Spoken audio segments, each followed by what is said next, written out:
Hi everybody, hope you're well. You find me in the great outdoors on what is a windy yet muggy day. I get sent a lot of requests each and every month. I think I've mentioned this before for reviewing products. A lot of them I ignore, many of them go to the bin, some of them I accept. I had a request through from an e-bike company a couple of months ago asking me to review a brand new product. They were doing a PR production on it and it was going to be a launch in the UK. The bike in question was the Engwe M20. It's a Super 73 style bike and it's exceptionally pretty. It's got a great range and it looks fantastic. I nearly said yes, in fact, because I was taken away by how beautiful it looked. But then I thought on it overnight, and to be honest with you, it's not something that I would use in the caravan, which is, this is what this channel is all about, caravanning. I know that e-bikes are getting popular. I know that lots of people use them on sites. In fact, our recent trip to Cheddar proved that. So I went back to the company. Instead of ignoring the email, I wrote back to them at length as to the reasons why I wouldn't review the product. I wasn't expecting a reply. I just thought it would be ignored as per usual. But in fact, they wrote back just a couple of days later and suggested that I had a look outside of their current PR promotion and look at other products they have on their website. So I went through and hyperfixated all that I could find out about e-bikes. I looked into the law, I looked into the legalities, I looked into lots of things to do with e-bikes. And I wrote back to them and said, look, there's a few there that I think might be interesting for somebody that knows nothing about e-bikes. It might also be something that my followers might be interested to see. They might be curious about e-bikes, a bit like what I am. So they wrote back and they suggested I have a look at a few of their models. And one of those models is what I have with me here today. It's the Engwe EP2 Pro. It's been upgraded from a previous version. I have it here with me today. We're in the great outdoors. So let me show you a bit more about the bike. The bike weighs 34 kilograms and has a range of over 50 miles. It has a 750 watt motor, a 48 volt 13 ampere battery, 7 gears and can support a rider between 5'2" and 6'8", with a maximum capacity of 330 pounds. Now as I make this video, it's available for £949, which is the entry-level price bracket for an e-bike. It's not a bad looker, I suppose. I'm more used to a mountain bike shape, but it does look the part with the fat tyres, that big central beam and the rear baggage rack as well. It's a practical shape, suitable for a range of different uses. So let's get into it and take a closer look. Starting at the front, the wheels are 20-inch with 4-inch tyres, and you can see we have some suspension that can be locked off if needed. On the rear wheel, the 750 watt motor is held within the hub, and if we look closer we can see the 7-speed cassette with the Shimano Tawny series derailleur mounted on the side here too. The brakes are cable pull disc style, and they seem to be okay. Both wheels have mud guards, which are made of metal and not an optional extra. These do come with the bike, and they do a decent job. The bike has 2 lights, one at the front and one at the rear. The rear one also operates as a brake light too, which is a nice touch. Okay, so I mentioned that this is a folding bike, and this hinge in the middle unclips and the entire bike folds in half. The handlebars also collapse down, the seat pushes down, and even the pedals fold inwards. I'll be completely honest with you. This is not a small bike when folded up. You may think from its pictures and from what you see online, it's a bit like a Brompton size. Nothing could be further from the truth. The fat tyres, the big frame, that big A-bar does actually make it quite a big bike. When you consider I'm 6 foot, when you see me riding this thing, it's not small. With the bike folded, you can see the 13 ampere lithium battery, which can be removed from the bike by pulling it out once you've unlocked it with the key. The battery can be charged up in situ in the bike or removed and charged elsewhere. To charge this bike up from empty takes about 4 hours, and once done could give me a theoretical range of 50 miles, but I will discuss range a bit later on. Anyway, that being said, let's go for a ride, and I'll tell you what it's like. So this e-bike has pedal assist, and that is, it will move the bike for you when you pedal. How much assistance it gives you depends on which mode you're operating in. For no assistance at all, it's mode 0. For small amounts of help, it's mode 1, and this goes all the way up to level 5. This bike also has a twist throttle, which you can use without pedalling. And before you start writing in on the comments that this is illegal in the UK, I'm going to discuss the legalities of e-bikes a bit later on. One of the strangest things is that when you start to pedal, it picks up. it takes you by complete surprise.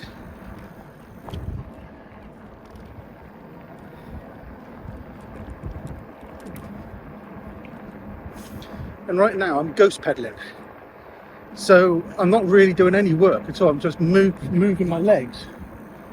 As soon as I stop, it cuts out.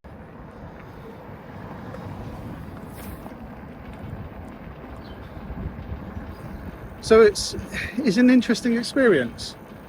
Comfort wise, it's brilliant. The seat is really quite wide.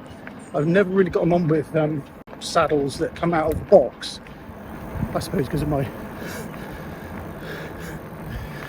large carriage, I suppose. I don't know. Let's go down here. Let's see what this is like.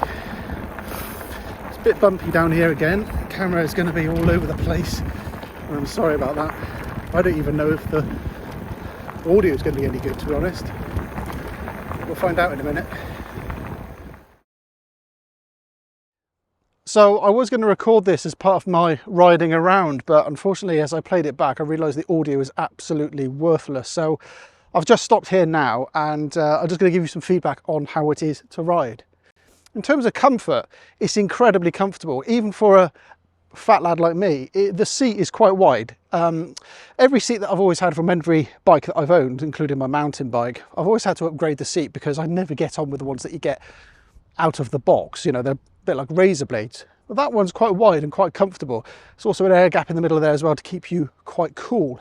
I'm not sure about the looks, I'm honest with you. It's an interesting one. In terms of its position, you sit bolt upright. You don't sort of sit forward like you do on a mountain bike or a BMX or a racer. You sort of sit up, so your back is straight and your arms are up quite high. The handlebars are, as you can see there, quite high. So the odometer for today is 18.5 miles. That's what I've done today, hooning around here, the park, taking lots of shots, taking video footage, doing B-roll, doing all sorts of bits and bobs. And the battery life is now down to 1 bar. Now, I don't think that's particularly bad. It certainly isn't indicative of what they say on the website, that this has got a 50-mile range. But let me consider this. I'm not exactly light. I'm quite heavy. I'm at the absolute maximum of what it's able to carry. I don't think that's too bad. 20 miles I think I could get out of it today. But then let's remember, I have been hooning around like a lunatic. I don't feel I've travelled nearly 20 miles on a bike, if that makes sense. Time to talk about the law then, I suppose. Let's go find a bench and let's go through the legalities of these e-bikes. They've been in the news recently here in the UK with some tragic consequences. So let's just talk about the legalities of them. And I've written these things down to make sure I don't get them wrong. The law for these bikes comes under the legislation known as the EAPC, or the Electrically Assisted Pedal Cycle. Unusually for Great Britain, it's pretty specific. There are 3 main things that this bike must conform to. The cycle must be fitted with pedals that are capable of propelling it. Its maximum continuous rated output for the motor cannot exceed 250 watts. The electrical assistance must be cut off when the cycle reaches 25 kilometers an hour, or just over 15.6 miles an hour. And a twist throttle cannot propel the vehicle beyond 6 kilometers an hour. So this bike is legal for one thing, and that is the size of the motor.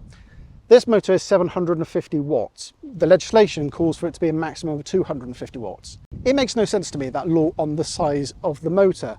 Surely, if you're a bigger person, you need more grunt, you need more power to get you propelling faster. It just makes no sense. The thing that makes 0 sense to me is that with this bike, with all that power, with that speed, and with everything on it, and the weight, the crazy thing is that even now, helmets are not compulsory. Helmets are only advisory, which is kind of good, I suppose, because I'm still waiting for mine to arrive from Amazon. But the point is that even throughout now, this legislation and the revision of all of this, we still are not required by law to wear helmets. That's something that I think should have some special attention. So my final thoughts, is this something I could recommend to you for use in the caravan or the motorhome? Well, very simply, no. And it boils down to this, its size. It's massive. It's absolutely colossal. I've got a pretty big 4x4, as I'm sure you're all aware, and this bike can just about fit in the boot. If Angela wanted one of these as well, we could never fit them in the car. Certainly, if we wanted to carry 2 e-bikes, well, we'd have to fold the back seats down, we'd have no passengers, we wouldn't be able to take the dog. So it's out of the question. It's really heavy. You certainly wouldn't be able to store it in the caravan. You can't put it on a roof rack. It's too big for a rack to go on the back of the car. It's just too big and too heavy to take on holiday with you, which is a real shame because I've really enjoyed riding this bike around. However, if you're after a bike to go backwards and forwards to work with, if you're after a bike to hoon about at home, brilliant, absolutely fantastic. And I've really enjoyed this bike, I must admit. Other downsides, I said right at the beginning that the brakes are okay, and I really mean that. They're okay. They're not brilliant, they're not terrible. There is an upgrade that I think I might do to these brakes, and that's convert them over to hydraulic brakes. My mountain bike has got hydraulic brakes and they're fantastic. So I might do that with this bike, and that will be a video that I'll probably put out on my second channel because it's nothing to do with caravanning and going on holiday here. So that might be something I might do on my other channel. So if I was to have an e-bike in the caravan, what sort of things am I looking for? Well, it needs to be a fold-up bike. It needs to be small and it needs to be lightweight. Now, e-bikes are not known for being lightweight. They're quite heavy, and it's the battery that does that with them. So if you can fold the bike up and remove the battery and fold them down to a pretty reasonable size, that's exactly what I'm looking for. Unfortunately, because I'm a chubby lad, I'm not going to get a small bike that can take my voluptuous frame. However, I am always on the lookout for something a bit smaller. Now, Engwe have said that they've got other bikes in their range, and I might look at those for use in and around the caravan, see if Angela and I can borrow 2 of them and see how we get on with them. There is no doubt they are becoming more and more popular on our campsites, and it's great to see people out and about using them. Certainly, if we had something a bit more compact, we would have been off on them whilst we were in Cheddar, because I think it's an absolute mecca for cycling around in Somerset. But if you've got any comments or questions, please hit me up down below. Now, I've put a link to this, the current discount code to that bike, in the description, and also I've pinned it as a comment in the comments down below as well. So if you are interested, go and have a further read and go and have a look at see what this bike can do for you. That's it from me today. Many thanks for watching, everybody. Please let me know what you think about this video, and I'll speak to you very soon. Take care now. Bye-bye.